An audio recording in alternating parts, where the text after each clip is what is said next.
Let's go to Louisa, who's on the line in Seattle, Washington. Louisa, you're on the Ken Coleman Show. Hi, Ken. Thanks for taking my call. Sure. How can I help? So I have a job offer predicament. I accepted a job offer verbally, and then after accepting it, I moved into the final stages of a second job opportunity. Mm-hmm. The second job is my dream job. It's exactly where I want to be, but I have not received an offer from it. The first job is supposed to start on Monday, and the second job said that they would let me know they would have a decision in a week and a half or to 2 weeks.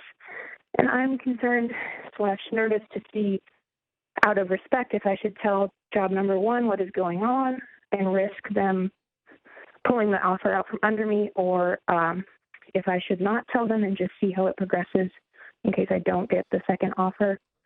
Yeah. And kind of where to go from here. And you've already left another job, so you're unemployed essentially?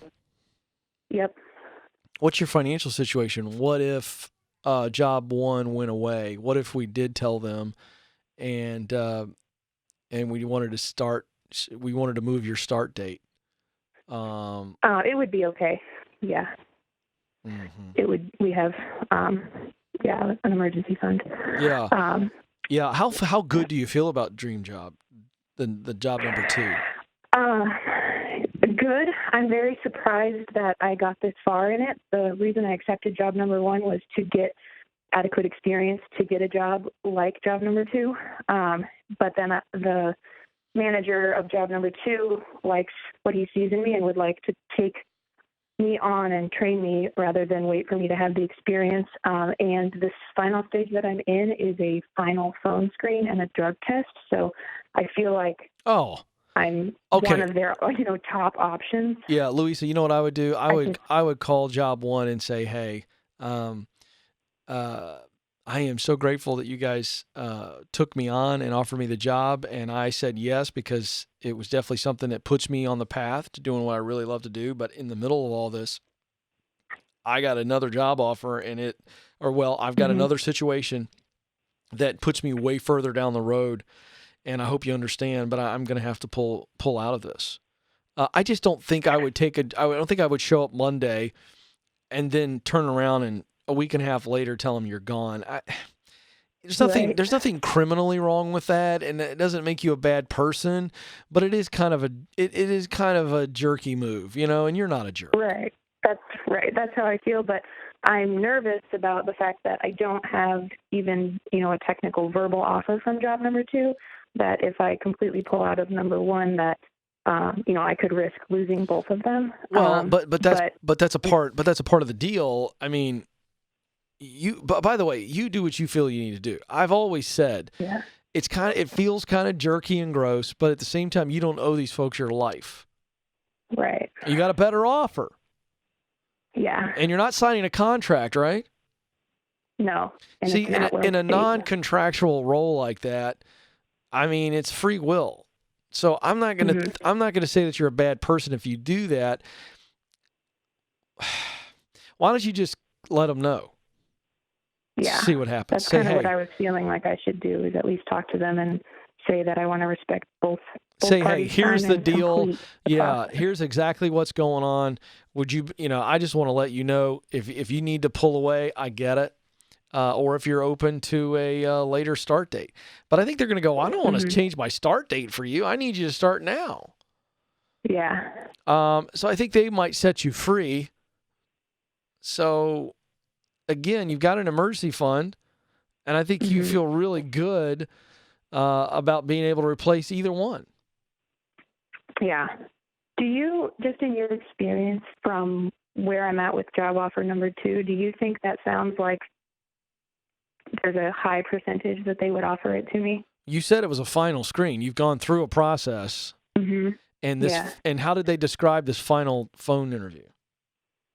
It's a phone interview with my manager's boss, and then this week I took a job assessment. So he told me he has to review the assessment, and then the next step would be the phone screen. Oh, so he hasn't even reviewed the assessment yet.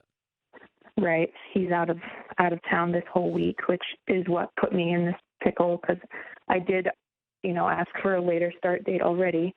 Oh, from the But job then I'm one? still, yeah, I mean, I didn't have to move it. I just asked them what was available. But, I accepted the job number one because I wasn't hearing back from job number two in the time frame that he gave. And then he did end up getting back to me. It was after Memorial Day, so the Well, holiday weekend. and he So, also told you that he wanted to train you. So if that felt really good right. to me, that he said, I want to train you to do this. Yeah. I'm not as confident now hearing that you have to take this, that you took the job assessment and he wants to review that, because if so, for some reason Right. that comes and throws some flag up. Um, Mhm. I I think you call job one and say, hey, I'm ready to go. But in the middle of all this, what would essentially be a dream job for me has materialized. It's Mhm. not there yet. They're interested in me, and tell them the truth. They came out of nowhere. I thought it Yeah. was dead. Yeah. I'm always Exactly. for Yeah. full transparency here. That's what I've really been feeling like I should do. I've been thinking about it and praying about it a lot, I'm always and for I really that. keep feeling that I'm supposed to tell them, but and I have to tell them now. It's Monday, Well, so I wish you had told him a little earlier, but that's not me getting yeah. on you. That's just saying I would go ahead and call him Right. today and say, hey, here's the situation. I'm a good person Mhm. and it's driving me bananas. This other thing, if it does come through, but it may be 2, 3, 4 weeks, um, you know, Right. How do you want to go through what would the this? start date be on job two? Do you have any idea if they said Yeah, yes? he said he would know on the 26th is when he would make his decision of June. Yeah, but that's not the start date. That's when he would just make a decision. Right. Yeah. Um, What kind of job? other What than the kind of fact that job he is said this? What kind of job is job number one? What are you doing? it's working for a pet insurance company. I'm working in their sales department and doing virtual onboarding for veterinarians. All right, here's what I'm dealing. First of all, I'm all for transparency. All right, when it's Mhm. absolutely necessary. But we're not even going to know. Best case scenario, we're not even going to know until the 26th of June. So that's a couple Mhm. of weeks from now. You understand where I'm going with this? Yeah. I got to tell you, I this is one of those folks where I love being transparent with you folks. I like when Yeah. I don't know, I'll say I don't know. And I can't remember, Joe, if I've said I don't know on this show many times. This is a very interesting situation. So I'm going to take one more shot at this, Louisa, and here's what I think. Okay. You don't owe that company job number one your life. Because I get people that call up all the time and say, hey, I've been at this job for 6 weeks or 6 months and I got a better gig. Should I take it? I'm like, absolutely you should. Why would you stay in a place where you don't want to be? It's not good for them or for you. This is such a unique situation because my heart is kind of going your direction and going, what would that sound like if I got that call? Mhm. I wouldn't be thrilled about it. Yeah. So I'm gonna. You don't owe them. You don't owe them this. I mean, you could go in and take this job Monday, and I would expect you to get after it because this other thing may Mhm. not materialize. Right. And then if it does materialize, you go, hey, this thing came out of nowhere, and I didn't know. Because right now you don't know that you're going to get this. So that's what's Right. changed my advice from the start of this call. Yeah. Yeah. And I think you go, hey, here's the deal. It came along, and I'm sorry. I hate to do this to you, but I think you take the bird in the hand. And I don't think because Okay. I don't feel confident that this is a done deal, job two. That's where I'm going. Yeah. Exactly. Yeah. That's where it's hard for me. I think you go in there and you be the best employee they've ever had. And if 3 weeks from now you get a job offer, you give them 2 weeks notice. And if they're not thrilled with you, you just are very humble and say, I'm sorry, this other thing developed and I got to do it. But I think you take the opportunity that's in front of you right now. Okay. Unless you are so confident in your ability to get another job if both of these two fall apart, which could happen if you, I don't know. I'm going to say that and I'm okay. If you people out there don't like that, that's fine.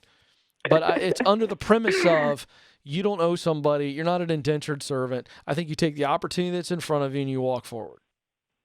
Okay. Yeah. Right. Yeah. All right. But hey, thank you so much. but listen, that is predicated on you being awesome. And you need to make the same assumption that this other gig is not absolutely for sure at all. So you go in there and kill it because it was it was a step forward for you anyway, job one. That's a tricky one. Joe Madison, would you have said anything different there?